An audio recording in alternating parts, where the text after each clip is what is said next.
Bem, então vamos dar início à nossa palestra de hoje, né? Primeiramente, eu gostaria de agradecer a todos os que estão participando, as pessoas que estão participando dessa palestra, né? Meu nome é Diandra, eu sou coordenadora do grupo GALOI, que é o grupo de estudo e extensão em entomologia e acarologia, professor Domingos Galo. Nosso grupo ele é composto por estudantes da graduação e pós-graduação e também pós-doutorandos, aqui do nosso departamento de entomologia e acarologia da Exalc. E o grupo ele tem como objetivo a integração entre estudantes, professores, pesquisadores, tanto de instituições públicas quanto privadas, então possibilitando com que nós, enquanto estudantes, tenhamos essa troca de experiência que irá, então, complementar a nossa formação profissional e acadêmica enquanto futuros entomologistas. Então, nesse dia de hoje, né, dia do meio ambiente, a gente fez um convite para a doutora Kátia Braga, e que ela que vai nos enriquecer aí com a nossa tarde, falando um pouquinho da importância da conservação de polinizadores, um assunto de extrema importância, não só para nós enquanto estudantes, profissionais, pesquisadores, professores, mas também todas as pessoas, né?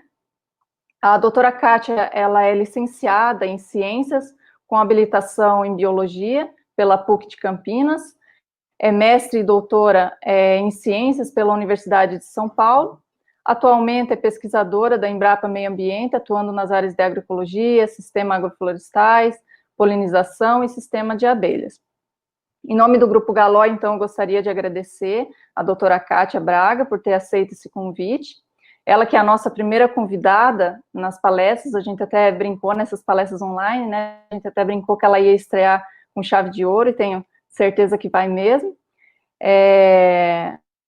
Primeiramente, então, a doutora Kátia, ela irá falar sobre o assunto e depois será aberto para discussão. As perguntas poderão ser feitas via chat, né? E a gente repassa para a doutora Kátia. Então, vamos lá. Então, boa tarde a todos, é um prazer estar aqui com vocês, agradeço muito o convite do Galói, e a presença de todas as pessoas que estão acompanhando essa conversa nossa de hoje, tão importante, né, nesse Dia Mundial do Meio Ambiente, sobre a importância da conservação, então, dos polinizadores. É um tema bastante amplo, complexo, e eu selecionei algumas questões, espero que isso possa atender a expectativa aí dos nossos participantes, e eu possa estar, assim, contribuindo, né, com uma visão mais clara e evidenciando essa importância da conservação e como isso tem se desenvolvido ao longo do tempo. Bom, inicialmente, nós estamos falando da importância dos polinizadores, é importante que tenhamos claro, né, o que são polinizadores, quem são eles, o que é essa polinização que nós estamos falando, né? Bom, os polinizadores, então, que nós estamos falando, são os vetores bióticos da polinização, ou seja, né, os agentes vivos, os animais, né, que participam, que realizam esse processo da polinização. Quem são eles, esses animais? Então, nós temos, uma grande parte deles são insetos, né, nós temos também, participando desse processo, aves, como os beija-flores, e também alguns mamíferos, né, pequenos, como morcegos, e outros mamíferos como roedores, e recentemente até uma investigação verificou que o gambá aqui na Serra do Japi, no estado de São Paulo, é polinizador de uma planta. Então, esses são os polinizadores de quem nós vamos estar falando. Ao longo, né, dos meus estudos e da minha pesquisa, eu tenho trabalhado particularmente com as abelhas, então, né, em alguns momentos eu vou falar um pouco mais sobre essa questão das abelhas como polinizadores. O que é a polinização? Então, essa a gente considera, de uma forma bem resumida, que a polinização é essa transferência do grão de pólen, que transporta o gameta masculino, né, da planta, para a estrutura feminina, tá? Realizando assim, então, possibilitando a reprodução das plantas, a fecundação e a reprodução através de geração de sementes e fruto, no caso das plantas com flores. Bom, Essa interação entre plantas e polinizadores é um caso bem conhecido de mutualismo entre espécies, né, interespecífico, e essas interações podem envolver adaptações recíprocas, né, entre plantas e os polinizadores, e, em certo caso, ser resultado de uma coevolução. Existem casos de associação estrita e obrigatória entre plantas e polinizadores, mas esses casos são raros, não são frequentes, ao contrário do que muitas vezes se observa para outros tipos de interações ecológicas, como no caso o parasitismo. As interações entre planta e polinizador também podem ser altamente especializadas, mas também podem não ser, né? Podem ser bem generalistas. E um exemplo bem conhecido de uma interação planta-polinizador altamente especializada é o que acontece com o gênero Ficus e pequenas vespas que usam as flores dessa planta, né, como substrato para a alimentação das suas larvas, então no desenvolvimento aí das crias. Bom, mas por que falar então da conservação de polinizadores? Então, essa interação entre as plantas com flores e os polinizadores, né, então entre angiospermas e polinizadores, eles juntos, né, formam um dos maiores grupos de organismos em interação, dominando a paisagem terrestre em biomassa e abundância, exuberância, desculpa, e sustentando boa parte das cadeias ecológicas. E essas interações, é importante, né, destacar, elas já existem há milhões de anos, né, elas tiveram início, surgiram há cerca de 150 milhões de anos. Então, são interações bem estabelecidas, né, um processo de longo tempo aí de evolução dessa interação entre as plantas com flores e os seus polinizadores. E a polinização, ela é um processo ecossistêmico, né, dos ecossistemas básico, que vai dar suporte a outros processos que ocorrem nos ecossistemas e que sustentam a vida na Terra. Bom, para ressaltar a importância dessa questão dos polinizadores, já em 1998, quando eu ainda era estudante de doutorado na Universidade de São Paulo, ocorreu na universidade, na cidade de São Paulo, um workshop sobre a conservação e o uso sustentável de polinizadores na agricultura, com ênfase em abelhas, porque nessa ocasião, já em 1998, havia essa percepção de uma crise, né, emergente de polinizadores.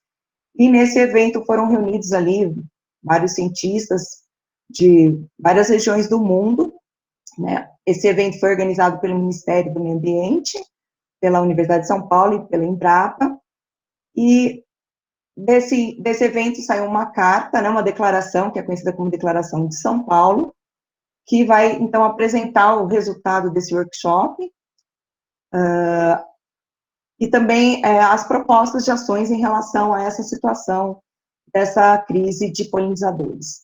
A partir daí surge também a Iniciativa Internacional dos Polinizadores, e também como resultado desse evento, os programas para serem implementados, né, através desses programas, quais ações relacionadas a que temas, né, essas ações. Então, já nesse momento havia um diagnóstico da necessidade de se reduzir o impedimento taxonômico, então, de identificação, né, dos polinizadores, com formação de profissionais e mais pessoas trabalhando nessa área, a importância do monitoramento das mudanças globais na diversidade e na abundância dos polinizadores, a identificação das causas, né, que promoviam essa crise, esse declínio já sendo diagnosticado nessa época em relação aos polinizadores, a quantificação do seu valor econômico, a conservação, né, da diversidade de polinizadores e o seu uso sustentável.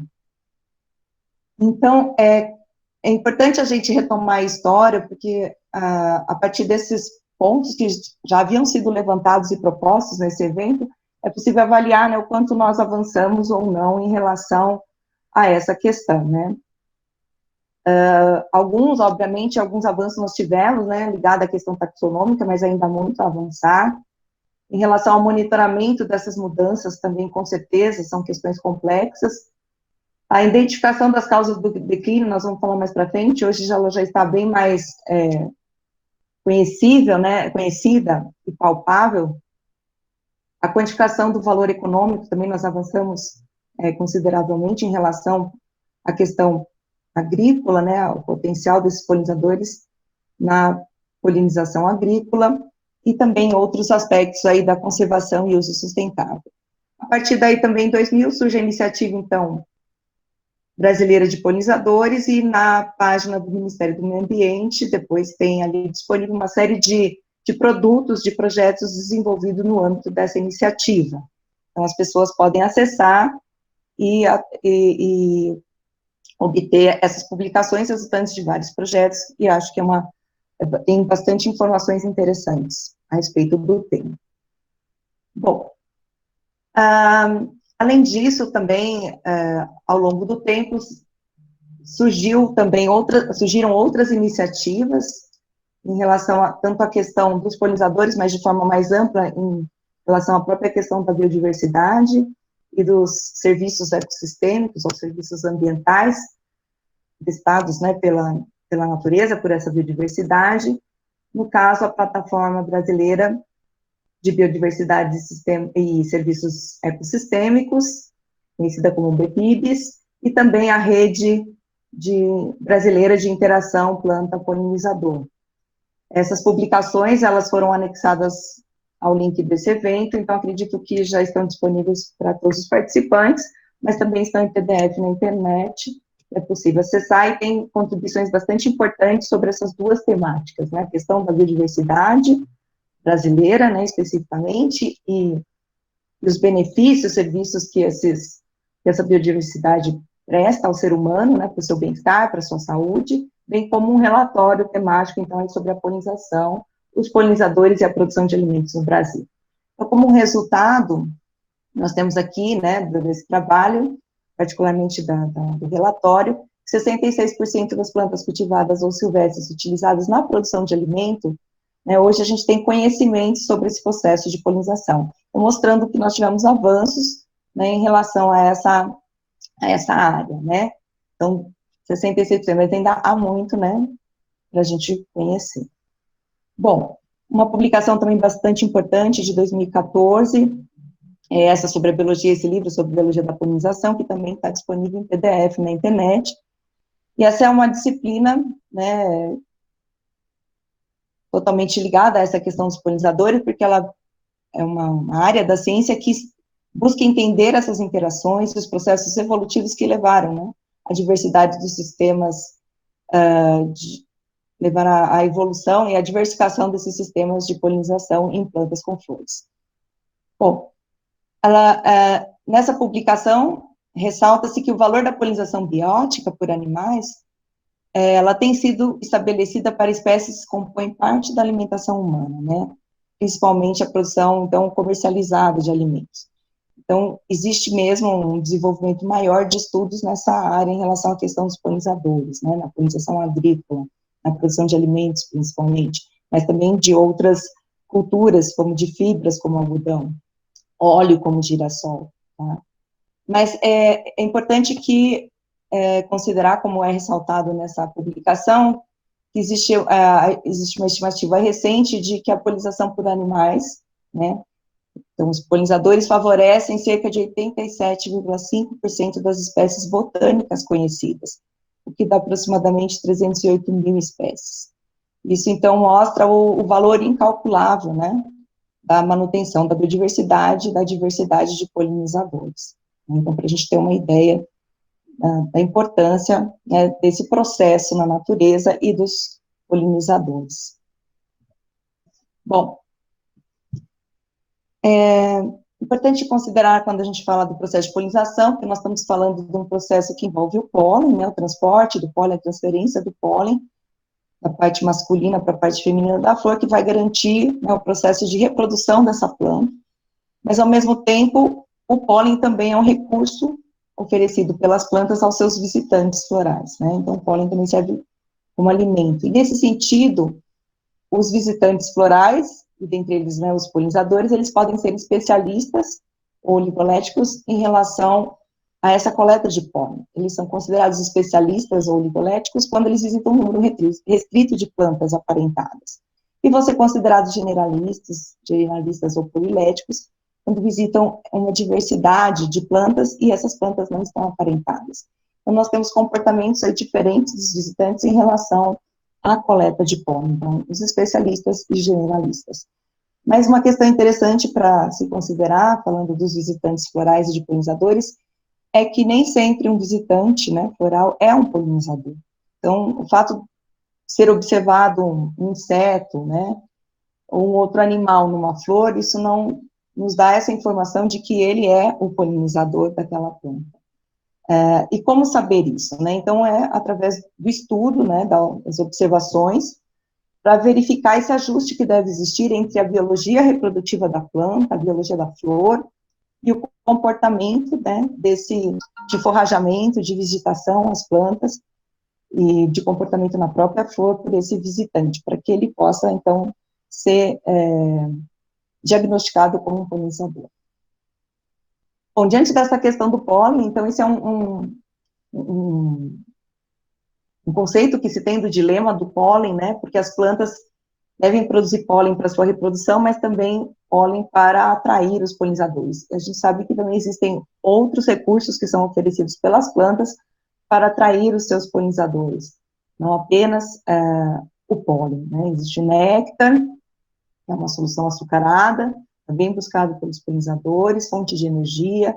Existem óleos florais, também que são coletados por alguns grupos de animais, no caso, algumas abelhas, alguns grupos de abelhas, e outros recursos, que podem também ser a forma de atração e garantir a polinização, né, por parte das plantas. Então, aqui nós temos que o pólen, então, oferecido para os polinizadores, é um investimento, né, no caso das plantas, a gente considera, porque elas estão nessa parceria com o visitante floral, elas recebem a garantia da reprodução e os polinizadores, o alimento, né, que, aliás, é uma fonte extremamente importante, né, para os animais, para os polinizadores que deles se alimentam, né, nem todos os polinizadores se alimentam de pólen, mas muitos se alimentam, como as abelhas, e isso, então, é uma fonte importante de proteína para esses polinizadores. Mas quando nós temos um visitante que não é polinizador, esse pólen, então, de certa forma, foi um investimento da planta que não foi, né, não teve o retorno esperado, seria quase que um prejuízo, né, um investimento alto da planta em questão de pólen. Esse é o dilema do pólen, então, em relação à questão da polinização, né. Claro que as plantas, ao longo do processo de evolução, elas foram apresentando especializações nas suas características, né, especializações fenotípicas, e muitas vezes algumas mudanças químicas ligadas à própria digestão desse pólen, para que reduzir o uso, né, desse recurso pelos visitantes florais e garantir, né, a sua polinização, restringindo, né, o acesso a esses recursos para um número menor de visitantes e, de preferência, para os seus polinizadores. Bom, em relação a isso, então, apenas como exemplo aqui embaixo, nós temos o caso do maracujá. A polinização do maracujá é feita por abelhas de grande porte, como a gente pode ver aqui, essa abelha grande e preta, que é uma mamangava de toco, uma abelha solitária, e ela é o polinizador principal. No caso do maracujá, os grãos de pólen ficam expostos nessas estruturas, as estruturas masculinas aqui, as anteras, que amadurecem antes que a parte feminina, que está acima, aqui no caso, ela ainda não está madura, porque ela ainda está alta, depois ela se abaixa, né, e aqui as abelhas africanizadas, que não são nativas, né, não tiveram um processo evolutivo associado a essas plantas de maracujá, que nós temos, as espécies de maracujá que nós temos aqui na América, nas Américas, né, então elas roubam o pólen, e não existe uma defesa dessa planta, essa remoção do pólen, prejudicando o processo de polinização, que é feito pelas mamangavas, que é o polinizador, então, que não se alimenta desse pólen nessa flor, a mamangava se alimenta do néctar, mas ela se suja, né, ela tem aderido ao seu corpo esses grãos de pólen, e de uma flor a outra ela vai levando esse pólen, polinizando, quando a flor está no momento madura para receber esse pólen, a parte feminina está madura, está receptiva a esse pólen. E aqui nós vemos, então, nessa imagem, a mamangava, né, com seu dorso todo com grãos de pólen aderido, né, a gente usa a palavra suja, mas não é uma sujeira, né, são grãos de pólen que estão aderidos ao corpo da abelha. Bom, Aqui, no caso da polinização da berinjela, depois, se for possível, a gente tem um videozinho curto para mostrar desse comportamento. Aqui também é uma mamangava de toco, né, o gênero Xilópolis, essa abelha. Então, ela está num processo aqui de polinização dessa flor de berinjela. Para mostrar, essa é uma flor de pólen, né, então essa flor não oferece néctar como recurso para a atração dos visitantes, do polinizador, no caso. Ela oferece apenas o pólen e ela apresenta uma especialização que esse pólen, ele está retido dentro da estrutura feminina da flor, da estrutura, desculpa, masculina da flor, as anteras. São anteras poricidas com pequenos poros e a abelha precisa vibrar, né, ela movimenta a sua musculatura produzindo uma vibração que faz um barulho que é possível ouvir depois no vídeo, é conhecido como buzz pollination, polinização por vibração, e assim ela coleta o pólen para levar para o ninho, para alimentar a sua cria, alimentar os adultos, e também ela, ao mesmo tempo, ela tem contato com a parte feminina que está aqui bem na seta vermelha, na pontinha, polinizando, então, a flor da berinjela. E com isso ela visita várias flores de várias plantas, então ela traz aqui o pólen de outras flores, de outras plantas que ela visitou, promovendo também a polinização, que a gente chama de cruzada, entre plantas distintas.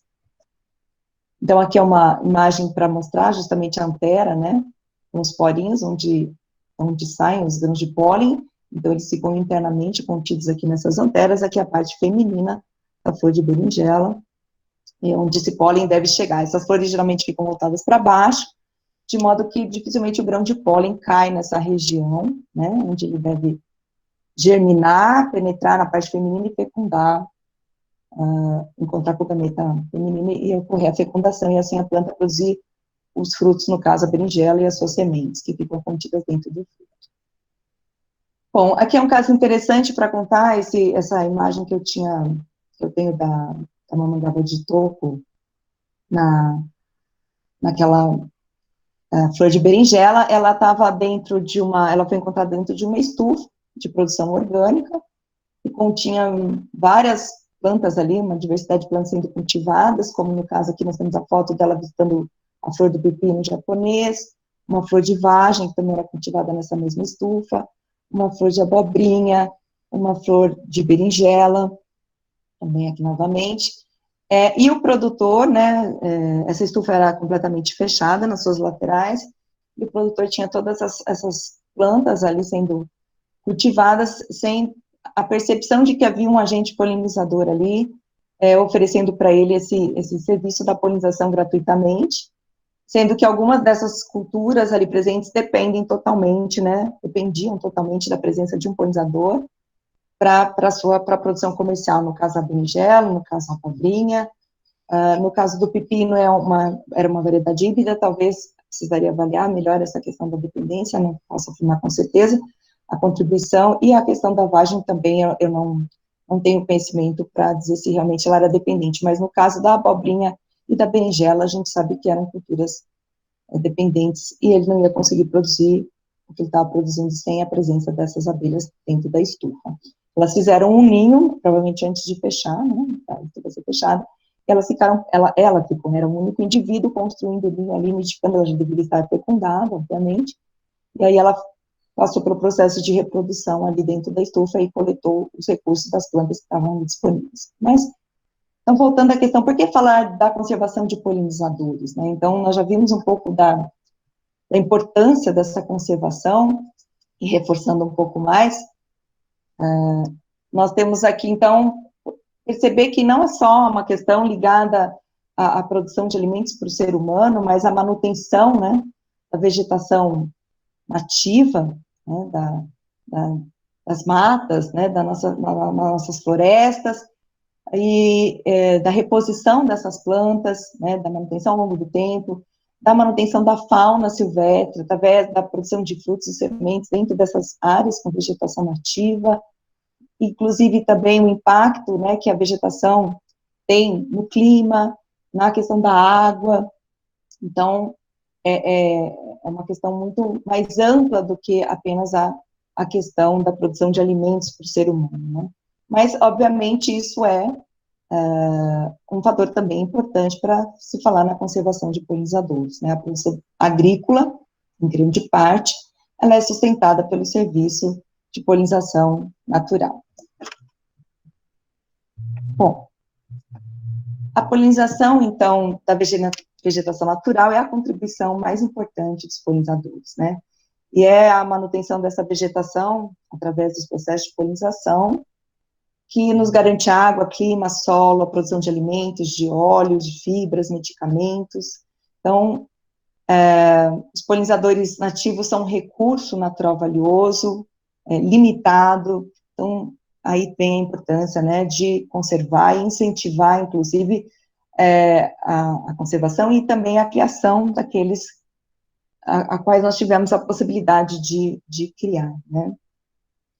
Bom, algumas informações sobre a questão da agricultura, nós temos, então, naquele relatório do BPIBS em parceria com a REBIP, com a rede, que 80% dos cultivos no Brasil são polinizados por abelhas, né, e essa contribuição das abelhas varia, né, a dependência desses cultivos, né, dessa polinização realizada por elas varia, dependendo da cultura.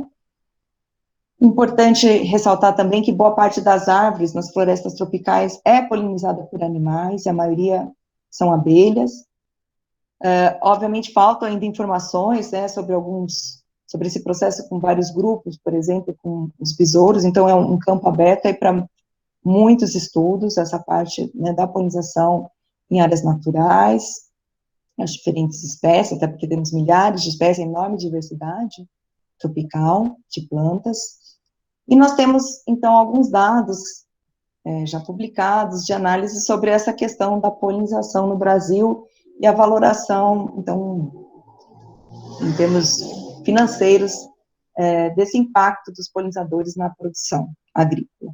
Então, foram analisados, através desse trabalho da Janine e colaboradores de 2015, 141 culturas, e verificou-se que 85 delas dependiam das abelhas em diferentes graus, né, e fez-se uma classificação daquelas culturas para quais a presença, né, das abelhas, a polinização por abelhas é essencial, então 18 culturas foram identificadas nessa classificação, uma dependência grande, então aqui a gente vê que a contribuição para a produção, no caso das culturas de dependência, né, que dependem essencialmente das abelhas para produzir, é de maior 90%, né, variando de 90% a 100%.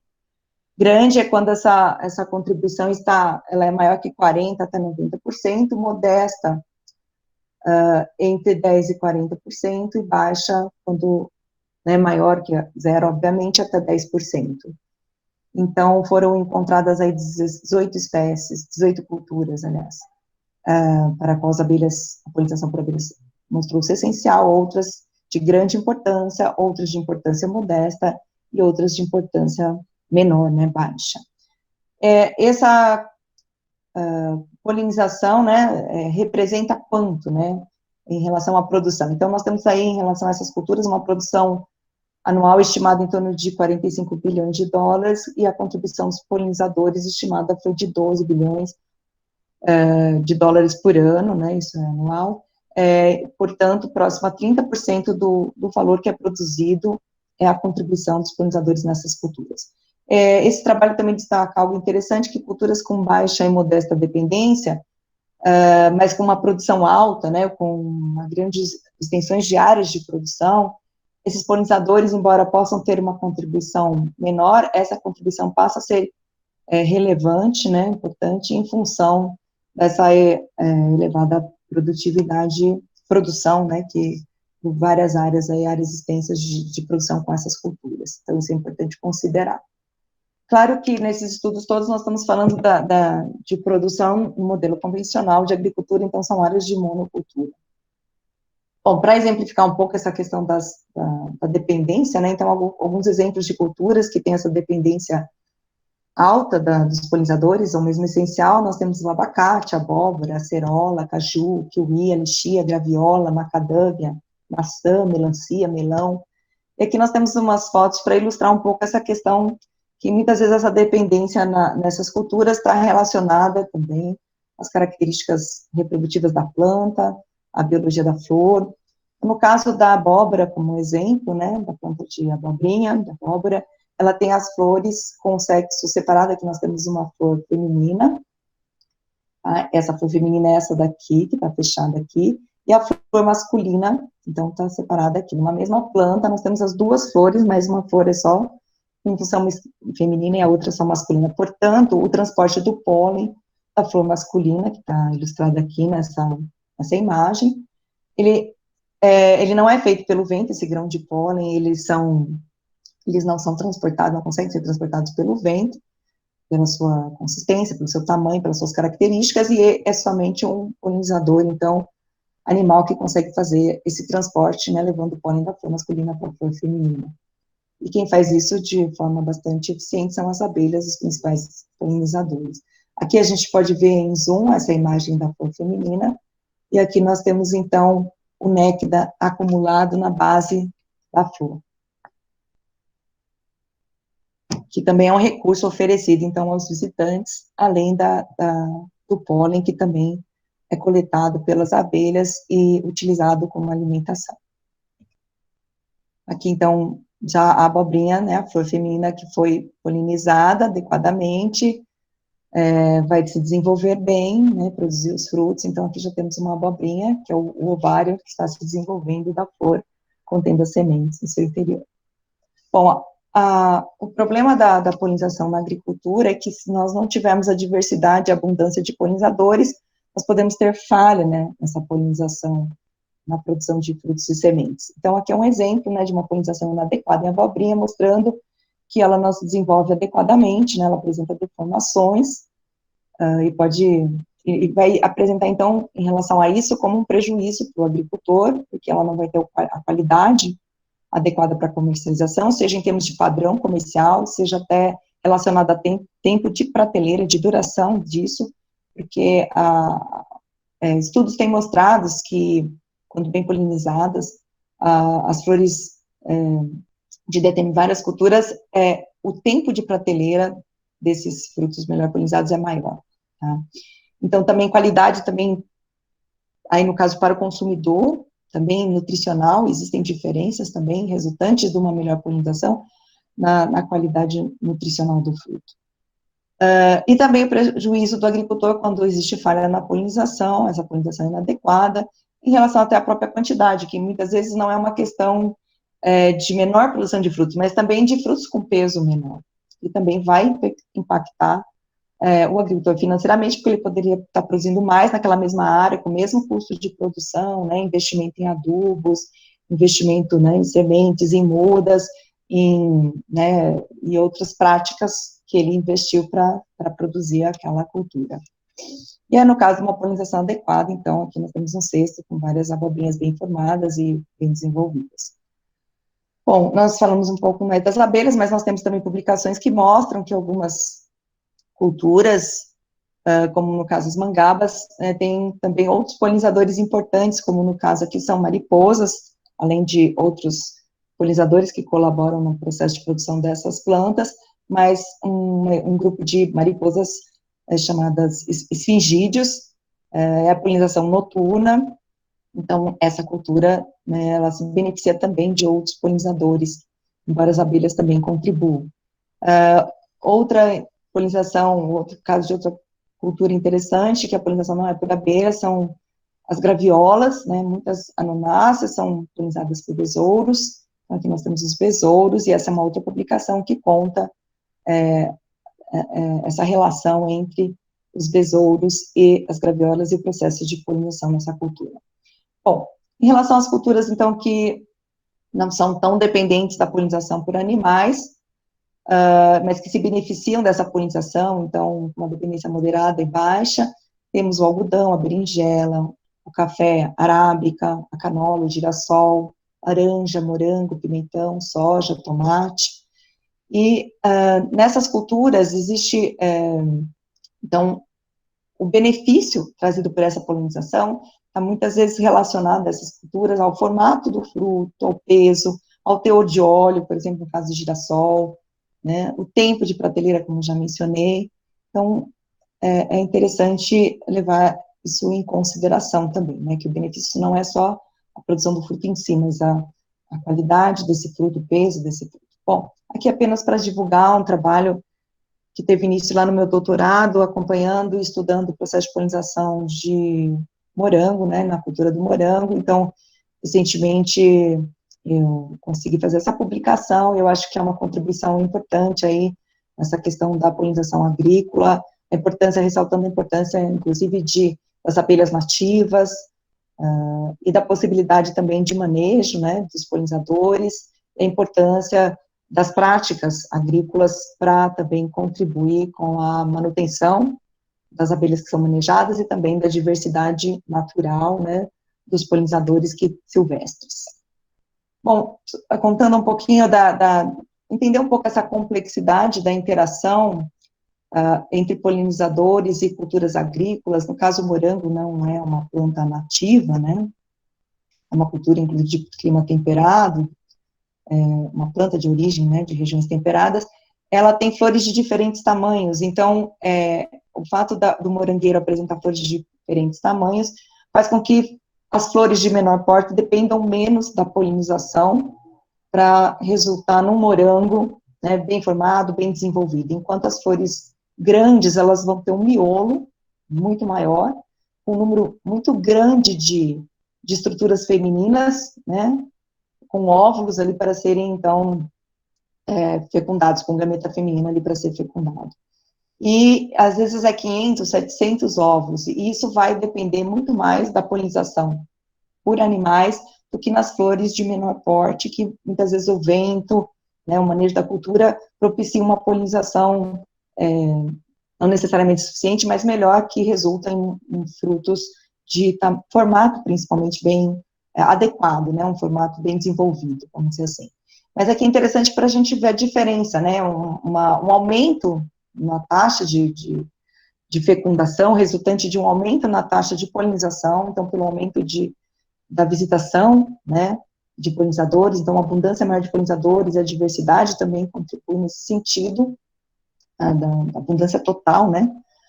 Você passar de uma taxa de fecundação de 80% para 95%, você tem um ganho, né, no peso fresco desse morango, que vai resultar dessa flor, de aproximadamente 3,5 gramas.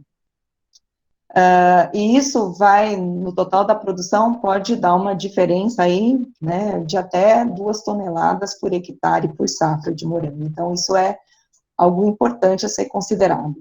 Então, só para entender um pouco melhor esse processo de polinização, no morango, nós temos também o vento que dá a sua contribuição, e o morango é uma cultura que aceita, uma planta que aceita o seu próprio pólen, né, então, além da autopolinização ocorrer, ele aceita a autofecundação, né, então, grãos de pólen que trazem gametas geneticamente idênticos, né, à parte feminina da flor.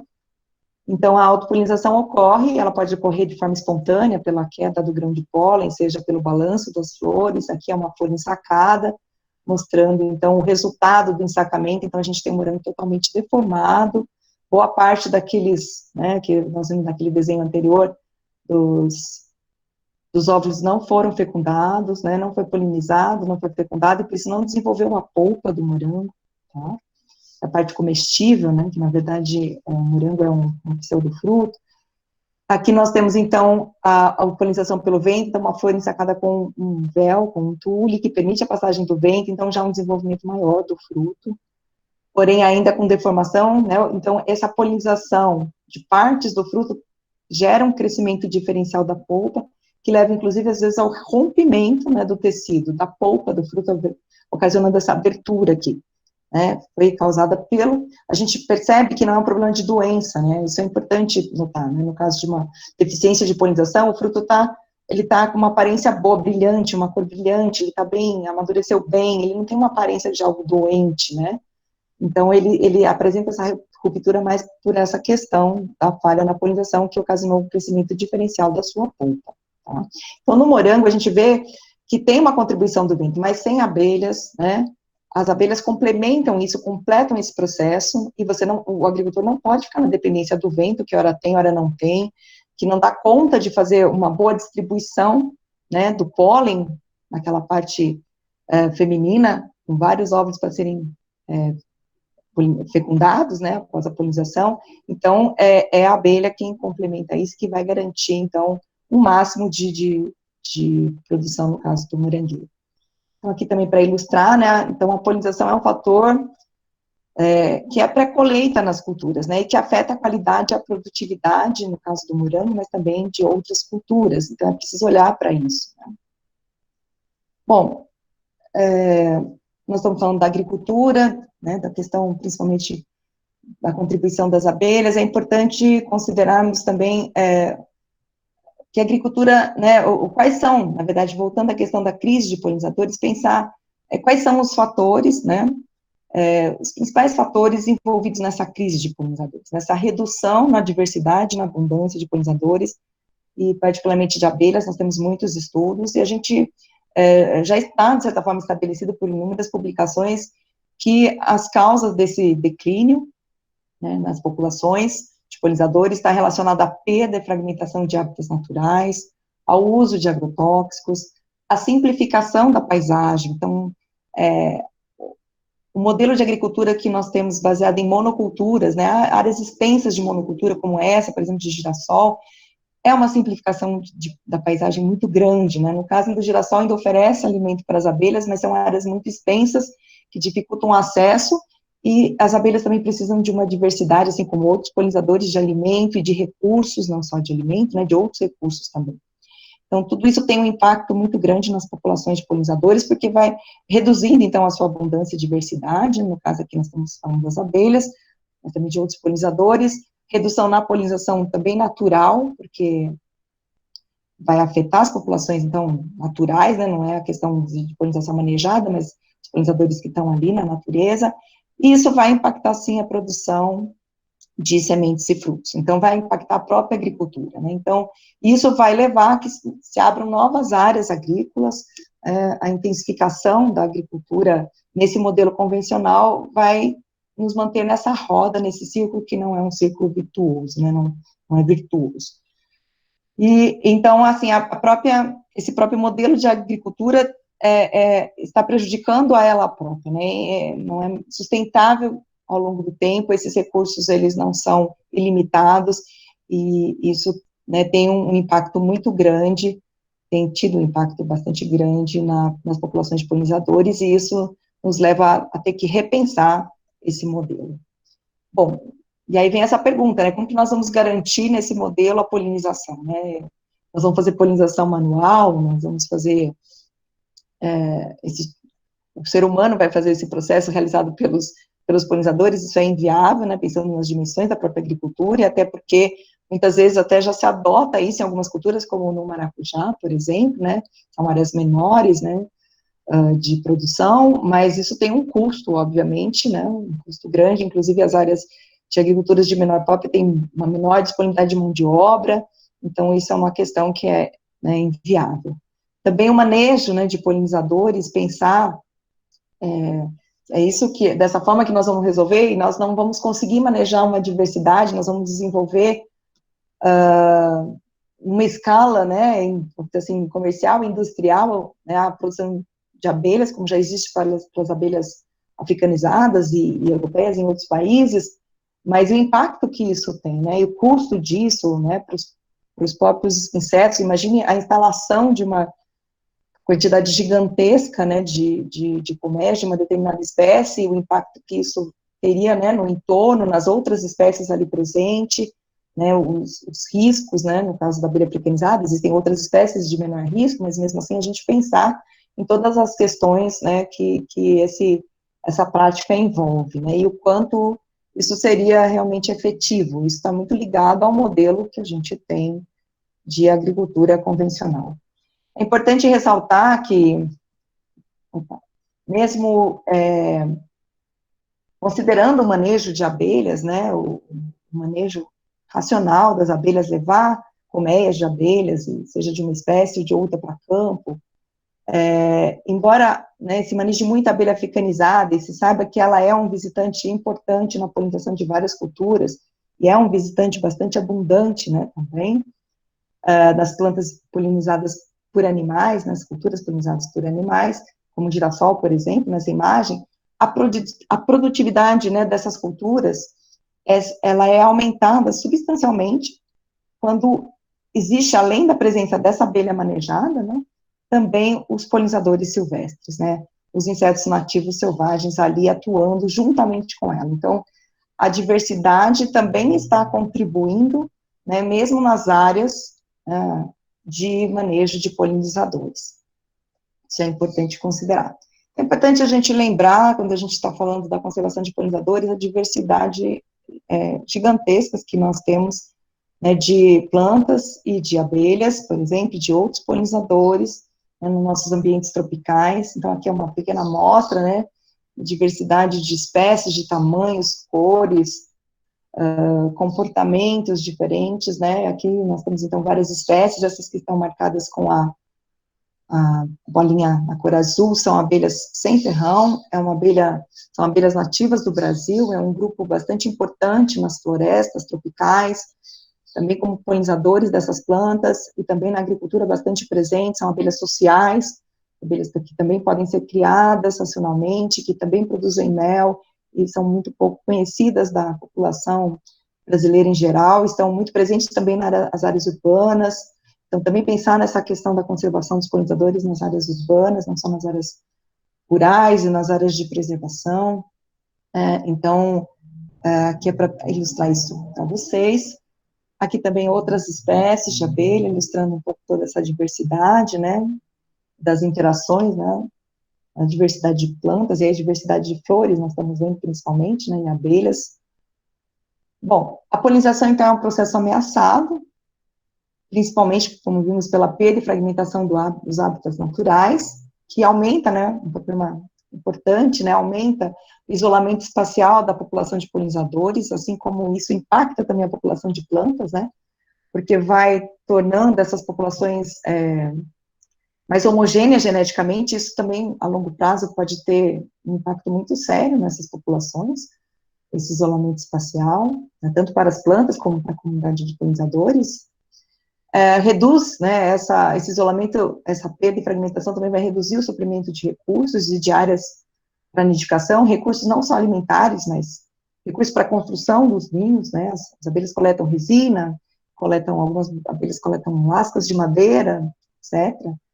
Essa simplificação da paisagem que vai reduzir, né, a diversidade desses recursos no tempo e no espaço, e principalmente recursos alimentares, né, a abelha não vai usar, dependendo da espécie, né, do seu ciclo de vida, do seu tempo, se ela tem um ciclo de meses ou de anos, ou ela de qualquer forma, a maioria dos polinizadores busca recursos alimentares diversificados no tempo e no espaço, porque ela também, como alimentação humana, ela precisa ser diversificada, né, os grãos de pólen de uma espécie pode ter alguns nutrientes, o grão de pólen de outra espécie pode complementar com outros nutrientes.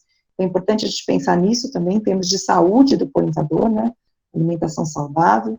A questão dos agrotóxicos é uma questão muito séria, né, também do impacto que eles têm nessas populações, e aí não é só a questão dos inseticidas, mas também já tem vários estudos que mostram, né, o impacto dos herbicidas, eles também têm ação, né, nos insetos, tem alguns trabalhos já mostrando isso, nas abelhas, né, o glifosato muito usado, o herbicida muito aplicado, ele tem um trabalho já mostrando o efeito disso, também outros tipos de inseticidas, também, de inseticidas, não digo de agrotóxicos, como fungicidas também, tem alguns estudos já mostrando seus impactos, então isso é preciso a gente avançar nesse conhecimento, e a gente já tem bastante informações mostrando o risco que isso representa para as populações de polinizadores.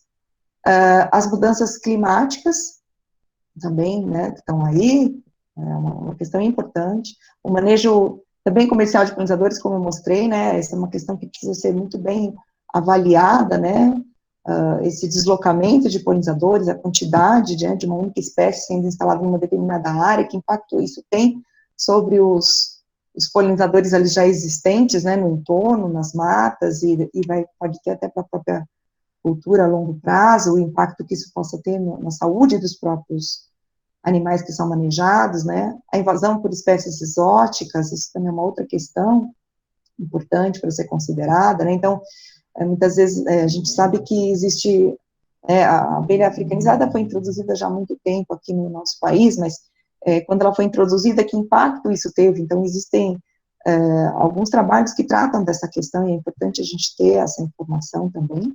Desculpa. Então, pensar essa questão da importância, né, da conservação dos polinizadores envolve, diante dessa temática da sustentabilidade, pensar, né, esse modelo de desenvolvimento socioeconômico que nós temos, e o modelo de produção agrícola dominante associado, né, a esse modelo de desenvolvimento, a necessidade de mudança, né, de mudança para que realmente a gente possa continuar produzindo alimentos e realmente conservar os polinizadores, manter, né, a vegetação nativa, que também é a base, né, para a sustentação da agricultura, né, através do clima, da água, etc. Né, e a importância, então, da ciência, da pesquisa, avançar em todos esses aspectos. Bom, nesse sentido, ressaltar, já existem, obviamente, alternativas que estão aí sendo já praticadas já de muito tempo, que talvez possam ser ampliadas, né, através de políticas, de incentivos, como a adoção de sistemas agroecológicos e agroflorestais, né, como uma forma, uma estratégia para restaurar essa abundância e diversidade de abelhas e outros polinizadores, né, porque esses sistemas, eles trabalham com uma diversidade vegetal, né, maior, né, e também propiciam a existência de uma diversidade também vegetal naturalmente nas áreas de produção. Isso vai ofertar, então, mais recursos para as abelhas e outros polinizadores de forma mais, né, recursos de forma diversificada, né. Então, são policultivos que vão, então, favorecer a saúde desses animais. O não uso dos agrotóxicos, né, já falamos que eles podem matar as abelhas, eles podem afetar sua capacidade de voo, né, enfraquecer o sistema imunológico, tem vários trabalhos que mostram essa questão, causam efeito também de repelência, afastam as abelhas desses recursos, elas precisam se alimentar e elas são repelidas, né, e também levar em consideração, obviamente, que nesses sistemas de produção agroecológicos, alguns sistemas orgânicos utilizam outras substâncias, às vezes são, como falar, bioinseticidas, né, são os bioinsumos, avaliar também o impacto que eles podem ter, porque a gente sabe também que no caso do NIM, que é um bioinseticida, é natural, mas ele também tem um impacto sobre, né, algumas espécies de abelha, já existe estudo, pode então ter um impacto maior aí também sobre os polinizadores, então é preciso de avançar nesse conhecimento. A questão da conservação do solo também, né, nesses ambientes, porque o solo é moradia para diversas espécies de abelhas sociais e solitárias, e de outros polinizadores também. Então, ações de recuperação de áreas degradadas, ações de restauração das áreas de proteção permanente, as APPs, a reserva legal, né, a importância dos corredores ecológicos. Então, nós temos várias frentes aí de atuação, a importância que o setor, né, o governo, né, as entidades de pesquisa, nós todos estejamos trabalhando com o objetivo de aumentar essas ações para favorecer, então, os polinizadores, a sua permanência nos sistemas, né, para que a gente tenha realmente uma condição de futuro, e de bem-estar e de saúde humana, e também para a própria natureza. Bom, aqui nós temos atuado nesse sentido na Embrapa, né, a Embrapa tem, dentro do seu escopo de pesquisa, ela trabalha com recursos genéticos também, e existe um projeto nacional, em nível nacional, de conservação de recursos genéticos também para os polinizadores, com foco principalmente em abelhas, e a Embrapa Meio Ambiente tem atuado, né, dentro dessa perspectiva. Então, a gente tem esse folder que conta um pouco, né, da importância das abelhas nativas, da conservação dessas abelhas e da sua contribuição. Então, fala um pouquinho também desse projeto, e é importante a gente, então, considerar, né, pesquisas nessas áreas também de conservação desses recursos genéticos. Temos atuado também na Embrapa com uma possibilidade bastante importante, que é a integração da criação de abelhas em sistemas agroflorestais, a integração com sistemas agroecológicos, né, e agroflorestais diversificados, onde você tem ali cultivos anuais e as árvores, né, a presença de árvores nesses sistemas agroflorestais são fundamentais, né, para a oferta de alimento, material de construção, local para nidificação dos polinizadores, e como nós já colocamos aqui, né, a maioria das árvores em florestas tropicais atrai e mantém essa diversidade de abelhas e de outros polinizadores, e boa parte das florestas tropicais também é polinizada, então, por animais, em sua maioria das abelhas, então a importância desses sistemas produtivos, né, dessa outra forma de produzir através dos sistemas agroflorestais. Bom, eu acho que eu falei bastante, eu vou encerrando minha fala por aqui, para que haja espaço também para as perguntas, para que as pessoas, então, possam se manifestar. Então, vocês estão me ouvindo? Está tudo ok? Sim, estamos te ouvindo, Diandra. Bem, então gostaria de agradecer a Kátia de novo, né, pela bela fala que fez para nós hoje aqui. E vamos às perguntas, vamos abrir as perguntas aqui. Teve a Maísa que fez uma pergunta.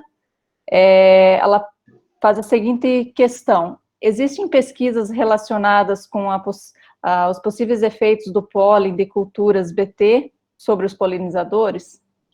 Então, eu não tenho trabalhado muito com essa área, eu sei que tem algumas publicações, eu já vi, mas realmente não me aprofundei no estudo, então eu não teria condições de dar uma resposta adequada, né, vamos dizer assim, porque eu não tenho trabalhado com esse tema, mas eu sei que existem algumas publicações que tratam dessa questão, né, do pólen de plantas BT, mas eu não tenho o aprofundamento necessário para responder essa questão. Infelizmente, eu peço desculpas. Sem problemas. Alguém mais? Aqui tem a Silvia também, ela fala em relação às abelhas. Qual o impacto da criação das mesmas para o consumo dos seus produtos pelo homem? Bom, deixa eu ver se eu entendo a questão do impacto, né? O fato de você estar criando, então, a gente pode pensar assim, existe a criação de abelhas justamente para a produção de mel, né, de outros produtos como própolis, pólen, né, no caso as abelhas que são criadas em maior escala são as abelhas africanizadas, são abelhas que têm comportamento generalista na coleta de recursos nas flores, são abelhas importantes, né, para a polinização de várias culturas, mas, obviamente, são abelhas que ocupam, né, e vão ocupar as fontes de recursos, muitas vezes competindo, né, ou diminuindo a oferta de recursos para outras espécies de abelhas. Então, é importante, né, em qualquer atividade, obviamente, toda atividade produtiva, né, do homem tem impactos, mas é importante a gente avaliar e poder minimizar o máximo possível esses impactos, né, nós precisamos mais estudos, inclusive, nesse sentido, acredito que é uma área bastante interessante para desenvolver estudos, né, sobre essa capacidade de suporte, né, do ambiente, onde são criadas as abelhas, sejam abelhas nativas, né, como as abelhas sem ferrão, que também são criadas estacionalmente, e determinadas regiões comportam um grande número de colmeias, quanto às abelhas africanizadas, né, as abelhas africanizadas, elas são abelhas que conseguem voar com temperaturas bastante baixa, muitas vezes, né, muito inferiores, às vezes, a outras espécies de abelhas, que são nativas, e elas podem chegar, então, à fonte de recurso primeiro, né, elas são populações muito grandes em cada colônia, por serem sociais, e as abelhas, por exemplo, sem ferrão, têm populações menores dentro dessas colônias, então, quer queira, quer não, a gente tem um entendimento que pode, sim, ter um impacto, né, sobre os polinizadores nativos, então a gente precisa ter, sim, um certo cuidado e discernimento, e estudar mais essas interações, para compreender melhor, para que isso não seja, né, a gente enxerga essas atividades como atividades sustentáveis, como atividades positivas no aspecto também ambiental, ecológico, mas a gente precisa ter, sim, esse cuidado, porque dependendo da região, né, se você já tiver uma oferta de recurso, né, uma vegetação ali para alimentar essas abelhas já bastante restrito, né, e já existe ali uma população nativa estabelecida ali de polinizadores, você começar a criar abelhas em grande quantidade, seja de que espécie for, nativa ou não, você vai sim ter um impacto, né, produzir um impacto. Se esse impacto vai ser suficiente, vai ser grande, né, o suficiente para levar a danos maiores, né, a extinção de alguma espécie, mesmo que local, isso precisa de estudo. Eu realmente agora, nesse momento, não me lembro de algum estudo específico que traz isso, mas é um assunto bastante importante e que a gente não tem visto muito estudos sobre esse assunto e precisa ser melhor desenvolvido. Não sei se ajudou a esclarecer. Esclareceu sim, Kátia. Todos estão me ouvindo? Está me ouvindo, Sim, Kátia? tá tudo Sim, ok. Fernanda. Agora eu vou fazer mais uma pergunta aqui, da Tamara. Na Embrapa, são conduzidos estudos de controle biológico conservativo visando a manutenção de abelhas em cultivos ou policultivos? Bom, então, tem estudos em andamento, né, para a criação das abelhas, né, e também para que haja uma multiplicação maior de diferentes espécies, principalmente espécies nativas brasileiras, para que, algumas espécies, obviamente, né, mas, e existem testes, né, experimentos ainda em várias culturas, esses experimentos muitas vezes conduzidos em estufas, mas também levados a campo. Existe já alguma evolução nesse sentido, tem várias unidades da Embrapa desenvolvendo alguns trabalhos que vão nessa linha, mas a gente ainda tem muito que avançar ainda na pesquisa nessa área. É uma pesquisa ainda bastante recente, com alguns resultados, mas a gente tem visto, obviamente, possibilidades e resultados positivos, e existe um potencial grande para que isso avance. Certo. Temos outra pergunta aqui da Isabela Bueno. Ela fala, em relação ao controle microbiológico com fungos entomopatogênicos, a Embrapa realiza algum trabalho em relação ao impacto do uso desses fungos em polinizadores? Eu não tenho conhecimento, como a Embrapa, ela tem um mandato nacional, né, são muitas unidades, em relação a essa questão que é bastante interessante também, a gente já leu alguns trabalhos falando sobre esses fungos, né, entomopatogênicos, que muitas vezes o pessoal usa as próprias abelhas para fazer a dispersão na cultura desse fungo. Eu li alguns trabalhos, mas com outras espécies de abelhas que algumas espécies sofrem, assim, tem um impacto sobre eles, mas na Embrapa eu não sei dizer se tem algum grupo de pesquisa trabalhando com isso, eu não tenho conhecimento, mas pode ser até que realmente exista. Mas é uma questão também importante para ser avaliada, né, porque é uma coisa que tem sido bastante usada como uma forma de controle biológico aí de pragas nas culturas, pragas e doenças, né. Certo. Temos uma outra pergunta aqui da Ludmila Brandão. Poderia falar um pouco mais sobre os impactos do óleo de nim nos polinizadores?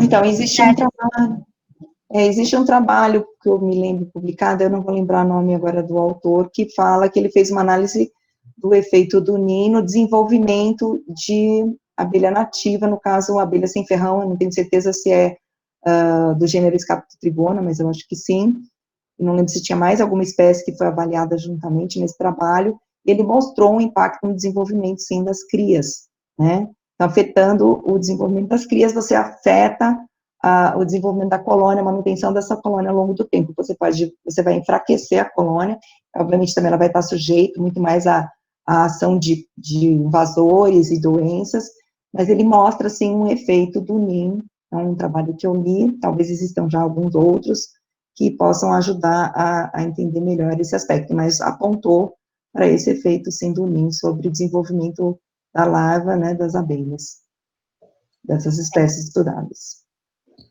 Certo. Temos uma outra pergunta aqui da Camila Azevedo.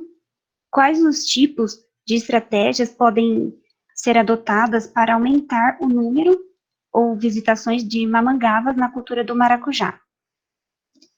Então, o trabalho que publicado sobre isso, tem vários trabalhos, tem inclusive cartilhas muito interessantes sobre isso, disponíveis em PDF, e mostra que, assim, o que é necessário para você manter essas populações, né, a cultura do maracujá, ela vai estar presente no campo por um período, né, a floração ocorre em um período, então é importante você ter uma diversidade de plantas cultivadas próximo, no entorno, às áreas onde se cultiva o maracujá, que possam fornecer alimentos, né, que já se conhece várias plantas que são atrativas para essas abelhas, né, que fornecem pólen, que fornecem néctar, também plantas locais para nidificação, né, então que haja também nesses ambientes, a mamangava, ela é uma abelha que cava para construir ninho, então morões, né, pedaços de madeira morta, elas vão usar essas madeiras para fazer os ninhos, então é importante que tenha uma disponibilidade para ela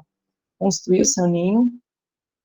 E, obviamente, a questão desse cuidado, né, a questão da aplicação de produtos, né, de agrotóxicos, para que você não né, tenha um efeito de repelência ou tenha algum dano sobre essas populações que estão ali ativas, se reproduzindo, coletando alimento para reprodução, e vão podem levar à morte ou afetar esses ninhos de alguma forma, e aí você vai afetar a sua própria produção, né.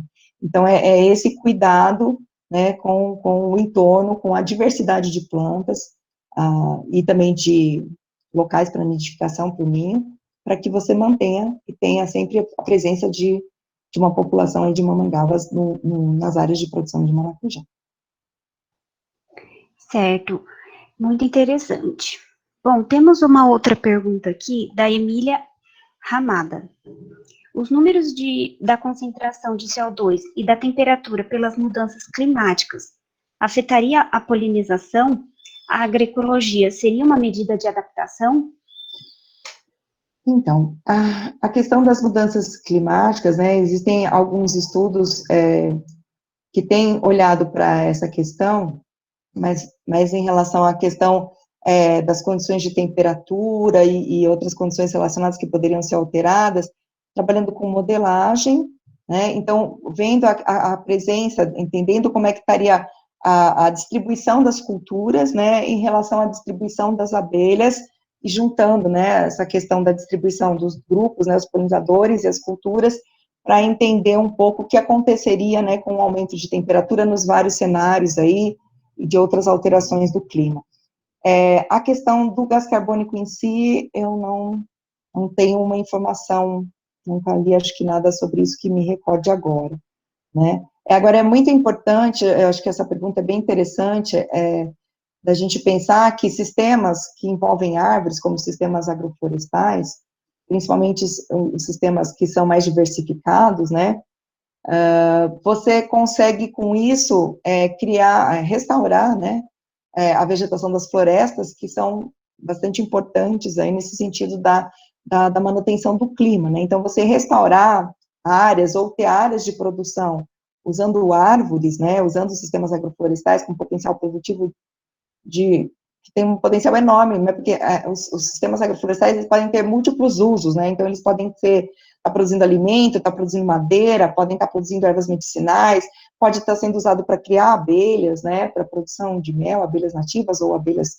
africanizadas, então ele tem um potencial muito grande de gerar renda, também gerando diversidade, né, e um ambiente favorável à diversidade animal, de polinizadores, e também ajudando a combater essa questão das mudanças climáticas, né, criando, então, uma condição de clima aí mais favorável. Certo, foi bem esclarecedora a sua resposta, obrigada. Eu tenho mais algumas perguntas aqui, da Fernanda Johnston. Ela é do Departamento de Economia aqui da Exalc, e ela faz a seguinte pergunta. No relatório da Plataforma Brasileira de Biodiversidade e Serviços Ecossistêmicos, existe a taxa de dependência dos cultivos por polinização. Por exemplo, no caso da cultura da laranja, os insetos polinizadores, os principais seriam as abelhas, mas tem os besouros e as vespas também. E aí ela quer saber como definir a taxa de dependência apenas pelas abelhas nesse cultivo. Se ela deve considerar a taxa de 0,25, que é modesta, ou sendo polinizado pelos outros insetos. Então, na verdade, eu não sei, assim, fiquei agora um pouco confusa com essa pergunta que ela coloca, porque no caso da citricultura das laranjas, o que eu tenho lido e verificado, em geral, você tem uma contribuição maior das abelhas. Culturas que são polinizadas por besouros, né, em que os besouros são os polinizadores efetivos, geralmente são as anonáceas, e aquele outro exemplo que eu dei no caso agora me fugiu o nome da cultura. Mas no caso da silvicultura, são as abelhas os vetores de pólen, os principais vetores, né?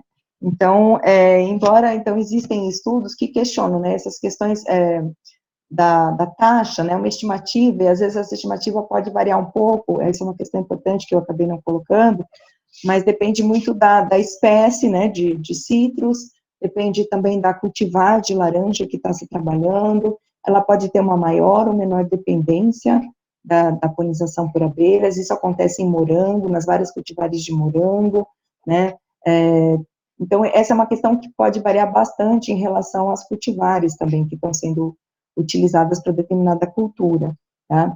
Então, aqui agora, nesse momento, eu não saberia te dizer essa informação especificamente, porque eu não estou tendo acesso a ela para esclarecer exatamente o que a pessoa, o que foi identificado aí, em termos de porcentagem de taxa. Certo, Kátia. No final da apresentação ficará disponível o seu e-mail, né? Então, qualquer coisa ela pode entrar em contato diretamente com você. Pode ser? Tranquilamente, perfeito. Tá bom. Ótimo. Então, temos mais algumas perguntinhas aqui. E a Nete Delgado.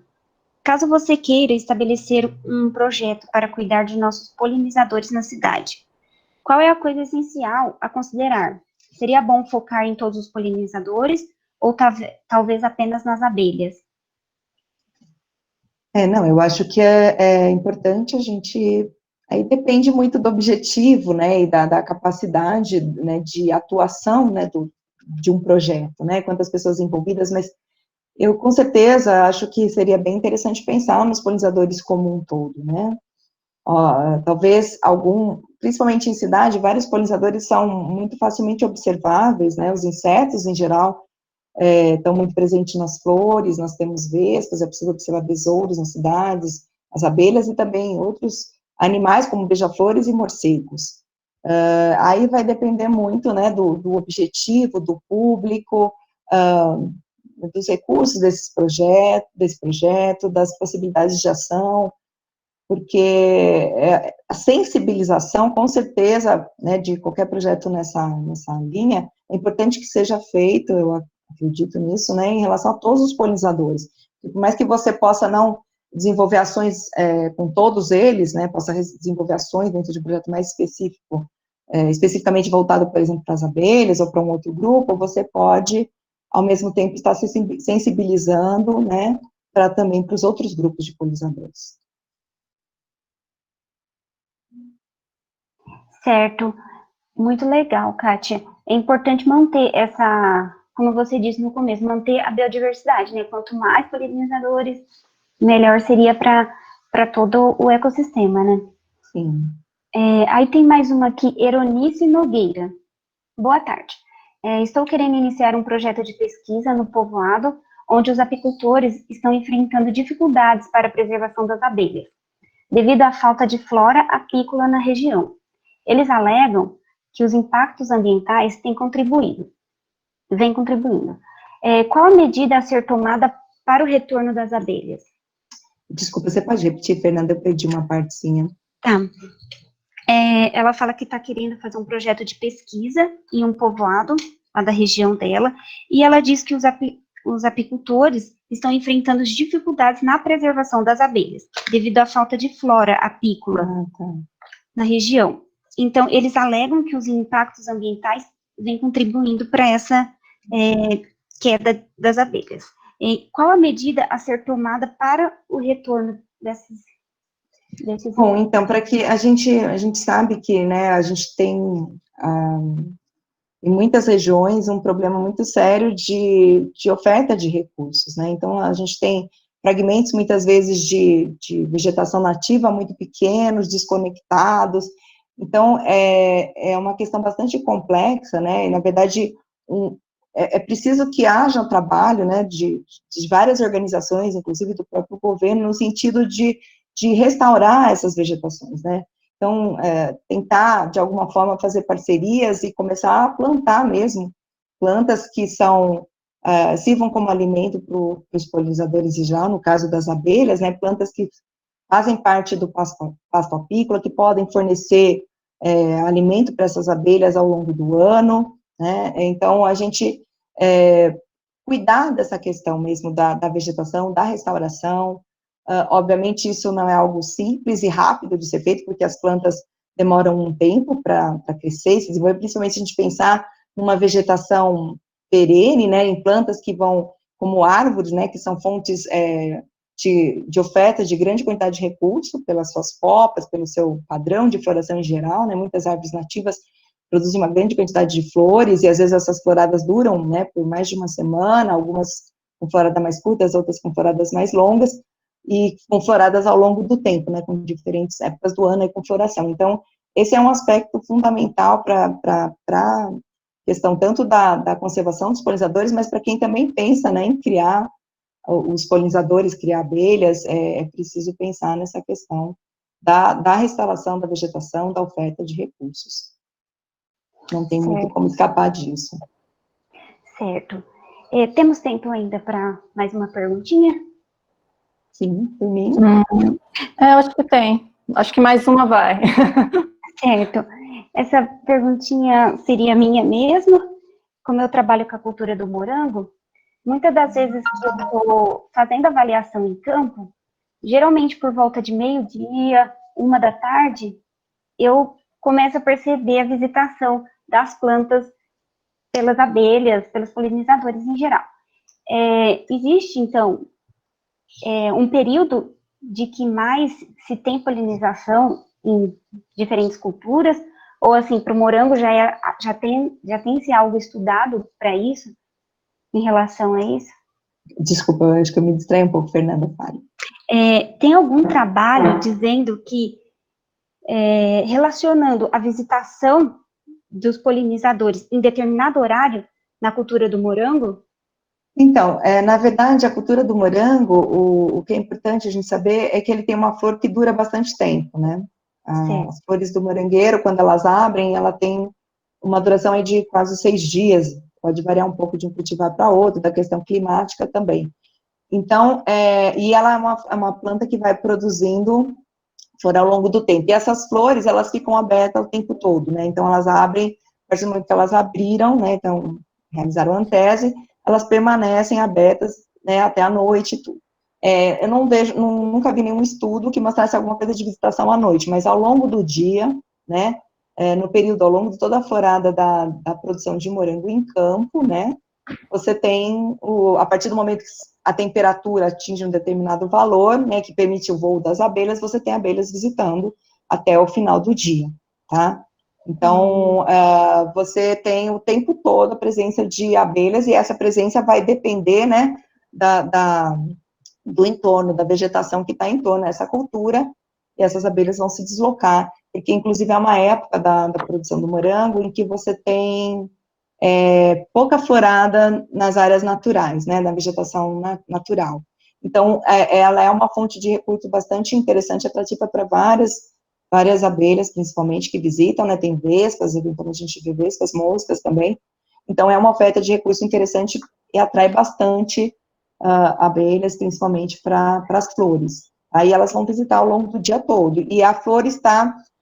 na verdade, assim, esse processo você vai ter flores em diversos momentos, né, flores de um dia de vida, de 2 dias, 3, e aí você tem um processo de maturação das estruturas reprodutivas, que vai fazer com que a presença desses insetos justamente consiga levar o pólen, né, para flores que estão produzindo pólen das flores, que estão produzindo pólen para as flores que já estão maduras na parte feminina, tá, e promover, então, a polinização. Então, toda essa dinâmica, ela é favorável à polinização em campo, né? Então, em geral, você tem essa atividade ao longo do dia todo, a partir dessa temperatura, né, o limiar de temperatura para voo das abelhas. Tá? Certo.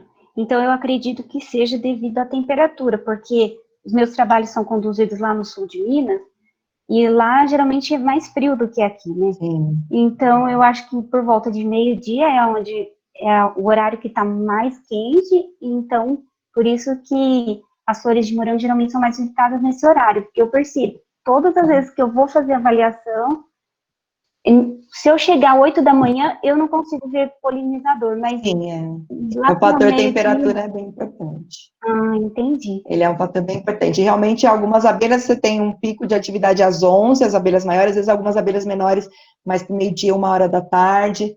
Então, você tem mesmo um movimento maior nos horários mais quentes do dia, mais favorável para o voo das abelhas, e até porque também tem essa questão, a temperatura também afeta a produção de néctar, né, a liberação de pólen, tá? Tudo isso também é afetado. As condições climáticas afetam tanto o polinizador quanto a planta, né, a oferta de recursos pela planta. Certo. Muito obrigada, Kátia, por ter aceitado o nosso convite, por toda essa palestra, foi muito enriquecedora. Acredito que todo mundo saiu com uma bagagem um pouquinho maior. E foi muito legal esse bate-papo, esse nosso primeira live, foi muito enriquecedora. Agradeço muito em nome de todo o grupo. Eu agradeço Isso. também. Eu queria só dizer que, como é a minha primeira live, também achei, muito estranho, eu gosto muito da interação com as pessoas, né, eu trabalhei como professora há muito tempo, e achei muito difícil, né, eu estar passando os slides e não estar vendo ninguém, e dava a impressão que ninguém estava ouvindo nada, é muito estranho, né, o primeiro contato, então eu até peço desculpas, né, até... Imagina. A gente não tem muita essa experiência, muita essa prática nesse sentido, e aí a gente, na verdade, né, às vezes não sai exatamente como a gente gostaria, Não, né? foi ótimo. Não, Então, eu acredito eu me senti por muito ser- sozinha fazendo a apresentação, sem ouvir ninguém, sem ver ninguém, sem falar com ninguém, e agradeço muito a paciência de todos, a colaboração, o Nós temos convite. a agradecer. Só para, antes de terminar, tem um recadinho aqui da Mari Sobral, para você, Kátia. Ela fala, boa tarde, Kátia. Você foi minha professora no Colégio Divino Salvador e sempre ressaltou a importância das abelhas em sala de aula, quando nem se ouvia falar nesse assunto. Fico feliz em hoje poder estar fazendo um trabalho que contribui muito para elas e o meio ambiente. Para quem quiser conhecer o nosso trabalho, né, ela diz, com as abelhas fazemos a remoção consciente de colmeias em casas, empresas e onde quer que nos chame. Olha que legal. E aí passou o Instagram é Combelinha, com K. Achei muito fofo. Muito legal. Obrigada, Marina, um abraço para ela. Que legal, fico feliz de saber. Muito bom. Bom, novamente, a gente só tem a agradecer, né? Só lembrando o pessoal, quem quiser escrever o seu e-mail aí no chat para receber a apresentação depois. E também quem quiser seguir o grupo, a gente estará disponibilizando a palestra de hoje e também as próximas atividades do grupo estarão lá para vocês estarem acompanhando, estarem seguindo. Espero que haja outras palestras tão boas como essa de hoje e que vocês consigam estar assistindo junto com a gente aí, tá bom? Muito obrigado, Kátia. Muito obrigada a todos. Gente. Tchau, tchau. Tchau, tchau, Kátia. Obrigada. Obrigada.